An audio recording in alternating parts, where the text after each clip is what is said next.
Hi, my name is Drost and welcome back to my channel. Today I will be talking about transgender kids and teens and what their transition process looks like.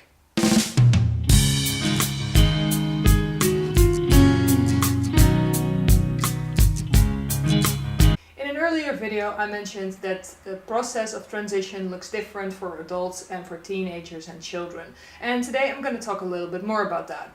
If you missed that video, I'm going to link it up in the cards for you. There's three main reasons where the transition of a child or teenager differs from that of an adult. The first one is social transition, the second one is the medical transition, and last but not least, the parents have a say in what the transgender character will do. Now let's do a little disclaimer because I haven't done that in a while. In this video I will be assuming that the transition process has started and that the parents are supporting their child. I am assuming this because if the child does not have the support of their parents, it's often not possible to transition because of legal stuff. Their transition doesn't start until they receive their full rights, and in most countries this is either at 16 or at 18. Now that we're talking about legal stuff, let's start with the parents. The parents have to legally be on board and give permission for their child to transition. What usually happens is that in close cooperation with gender clinics and specialists, the parents decide what is best for their child.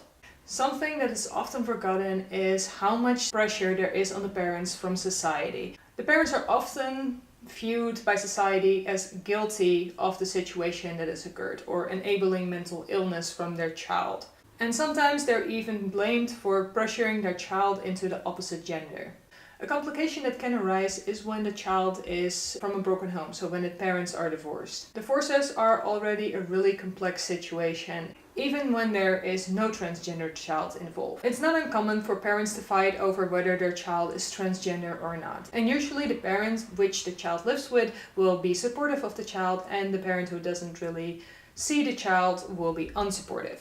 Something that you see a lot in the media is when two parents get divorced and one is supportive and the other is not, is that the unsupportive parent will publicly scorn their former spouse. The unsupportive parent will often claim that the other parent is forcing their child to live as the opposite gender just to mess with their heads. The thing is, this results in most transgender children not being supported by their parents and therefore being forced to live as the gender they were assigned at birth.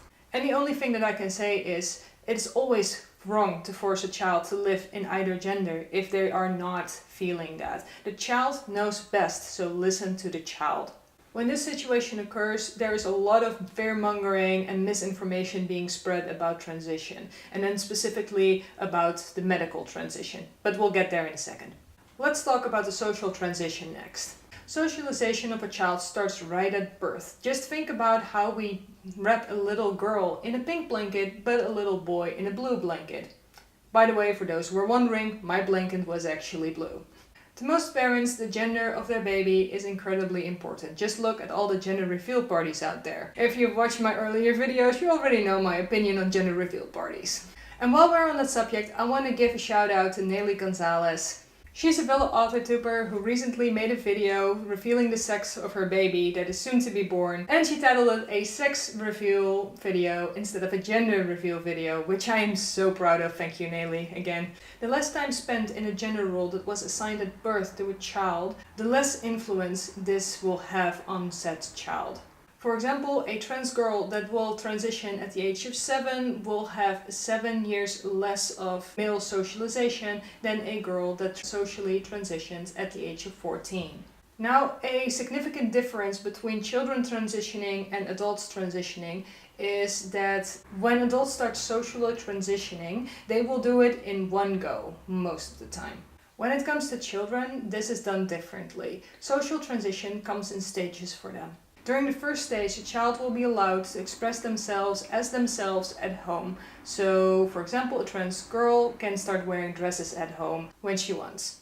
When this stage goes very well and the child wants to expand on that, there will be steps taken to gradually expand the time spent in the gender they want to be. You can think about, okay, you start at night after school, then you allow the child to be themselves on the weekends. When that goes well, you go on a holiday for a week and the child is allowed as their gender. And this kind of goes on until the point where all the time outside of their public life, they are living as the desired gender. The last step is usually introducing the child as the opposite gender at the school. The timing of this is crucial, and usually they use the start of a school year, or when a family moves, they will use the move as the trigger point to start living their life as the gender they desire. This is all done very carefully with the help of experts and the parents. And this has to be done very carefully because, well, it can be a phase. It's just that the longer the phase lasts, the less likely it is to be a phase. And that brings us to the last stage, which is the medical transition. This is the one where by far the most confusion is about. A lot of people want you to believe that they are going to give surgeries to a 5-year-old. That is not happening. The medical transition does not look the same as you see in people over 18. The first step that is medically taken in the transition of a child is to give them puberty blockers. This obviously can only be done at puberty, and it only delays the body to produce hormones, so to mature. This can be done without any lasting damage. As soon as you stop giving puberty blockers, the body will develop normally.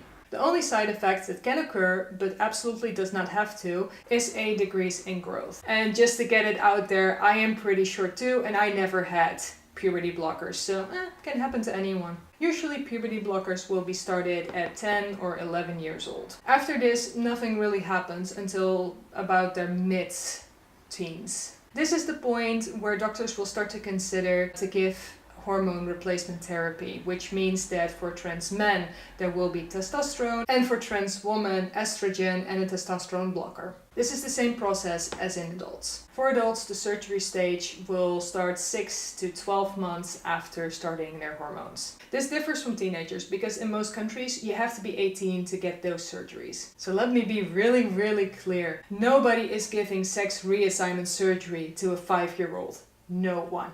Don't worry. Doesn't happen. Unless you're intersex, but that is a topic for a completely different video. For the record, I believe that no such surgery should be performed on an infant unless it's life-saving. Now let's talk a little bit about some advantages of early transition. Most of the time, people who went through an early transition will pass much better than people who went through it in adulthood. This is especially important for trans women and trans girls, because some of the effects of testosterone are not reversible. Some of these effects that are not reversible are Adam's apple, facial features, and the voice. Because these women took puberty blockers as children, they didn't have any of the effects from testosterone, and therefore they won't need any extra surgeries to reverse any of those. For trans men, it is a little bit different, because even though they went on to puberty blockers as well, in trans men there is still a little bit of development of breast tissue, and they will still need stop surgery. However, because they went on puberty blockers, there is typically less breast tissue,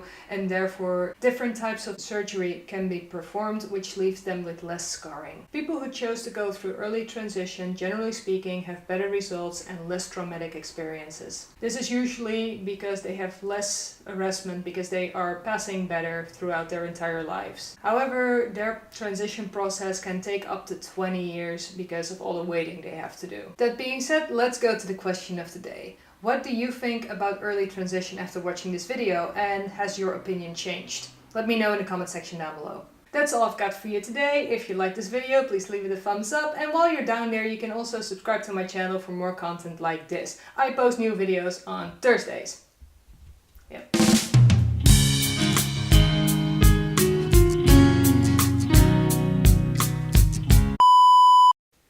I have a grumpy mug.